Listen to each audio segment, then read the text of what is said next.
देखिए, पीड़ित परिवार से हमने मिला, घटनाक्रम की जानकारी जो हुई उसकी जानकारी पहले से हम लोगों को थी, उन्होंने भी बताया।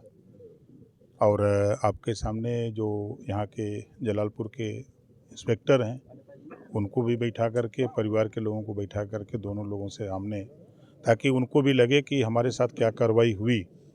और दुखद घटना है। अब उस घटना के बाद तो भाई कानूनी दायरे में एफआईआर हुआ। एफआईआर में जो धाराएं लगनी चाहिए वो धाराएं लगी, और जिन लोगों ने इस तरह की घटना की उनको पुलिस ने गिरफ्तार कर लिया, और गिरफ्तार करके अब उनको जेल भेजने की कवायद। तो इस घटना से जो गांव के भी लोग हैं, परिवार से भी पूछा गया और गांव के भी लोगों से हमने पूछा कि भाई पुलिस की कार्रवाई से आप लोग संतुष्ट हैं? तो लोगों ने कहा हाँ, हम लोग संतुष्ट हैं। आगे किसी प्रकार की कोई दिक्कत हो तो आप इंस्पेक्टर को बताइए, एसपी को बताइए, सीओ को बताइए, हम लोग हैं, हम लोगों को बताइए। हम लोग हर तरह से आपके साथ हैं, हम लोग पूरी तरह आपकी मदद करने के लिए तत्पर हैं। विपक्ष जो है और हो रहा है, बोल रहा है कि ठाकुर बिरादरी से वो लोग इसलिए जो है उन लोग का इतना मन बढ़ गया था, उनकी सरकार है इसलिए इस तरह से 3 बार गाड़ियां चढ़ा करके हत्या की गई। देखिए, वो विपक्ष का काम है। कानून की बात हम करें तो कानून के दायरे में घटना के बाद एफआईआर, अगर एफआईआर न हुई हो तब विपक्ष कहे, एफआईआर के बाद गिरफ्तारी न हुई हो तब विपक्ष कहे।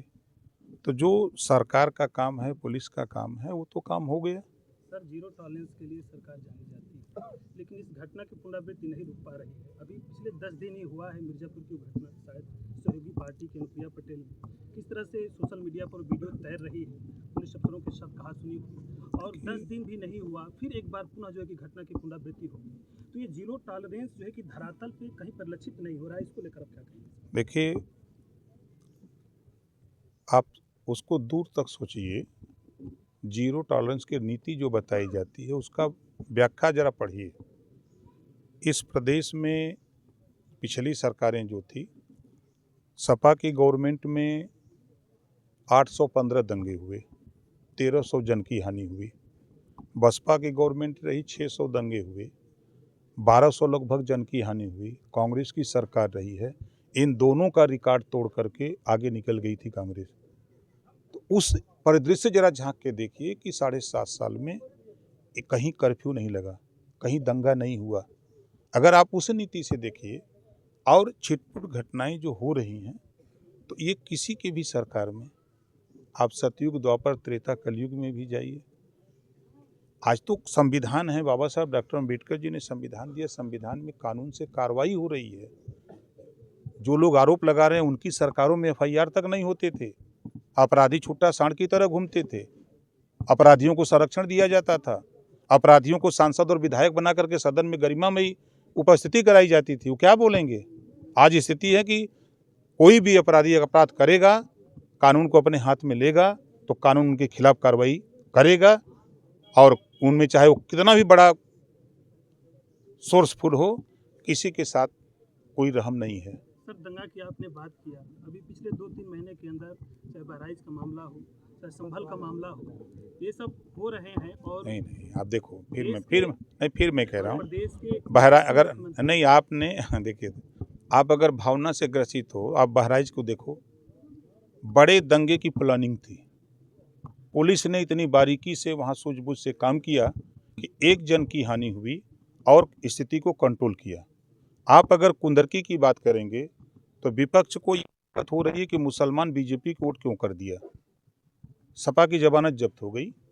उस स्थिति में 2 पक्ष, वोट देने वाला, वोट न देने वाला मुसलमान आपस में भिड़ गया। अब उसमें सरकार का क्या दोष है, पुलिस का क्या दोष है? पुलिस को जब खबर लगी तो पुलिस उस व्यवस्था को कंट्रोल करने के लिए, लॉ एंड ऑर्डर को ठीक करने के लिए प्रयास कर रही है। ऐसा नहीं है कि आप, अगर पिछली सरकार जो आरोप लगा रहे हैं उनको आप ही लोग कहते थे, आप लोगों के चैनल पे चलता था कि गुंडों की सरकार है, कहते थे कि नहीं कहते थे? तो आज कम से कम जो गरीब कमज़ोर है, जो थाने पर एफआईआर नहीं हो पाता था, आज उसके थाने पर एफआईआर हो रही है, उसकी गिरफ्तारी हो रही है। हम लोग हैं, कल तक हम लोग नहीं थे, हम लोगों की बात नहीं सुनी जाती थी, आज हम लोग खुद सुनाने लायक हो गए हैं। तो हम लोग भी उस काम में गरीबों की मदद के लिए हम लोग काम कर रहे हैं। जिस तरह से देखा जाए, एक मिनट, जिस तरह से मंगेश यादव का एनकाउंटर होता है और विपक्ष जो है हमलावर हो जाती है, अखिलेश यादव पीड़ित परिवार को बुला करके मिलते हैं और लगातार टारगेट करते हैं सरकार को। ऐसे में यही एक यादव द्वारा जो है ताइक्वांडो खिलाड़ी यादव रहता है, उसकी हत्या होती है। उसके बाद अखिलेश यादव कोई ट्वीट नहीं आता, न तो उस परिवार से मिलते हैं, जबकि पीडीए की बात करते हैं कि पीडीए के साथ खड़ा है। कैसे देखते हैं आपसे? देखिए, आप लोग भी समझदार हैं, पीडीए की परिभाषा आप लोग भी समझ जाइए। पीडीए का मतलब होता है कि परिवार डेवलपमेंट अथॉरिटी है। आप अगर कटेहरी से करहल से शुरू करिए तो परिवार, कटेहरी आइए तो परिवार, मिल्कीपुर जाइए तो परिवार, कुंदरकी जाइए तो परिवार, आप सीसामऊ जाइए परिवार, आप 9 सीट पर देखिए परिवार। कहाँ पीडीए की बात? हम भी तो पीडीए हैं, संजय निषाद जी भी पीडीए हैं, अनुप्रिया पटेल जी भी तो पीडीए हैं, केशव मौर्य जी भी पीडीए हैं, लेकिन ये पीडीए कहाँ है? तो थैंक यू।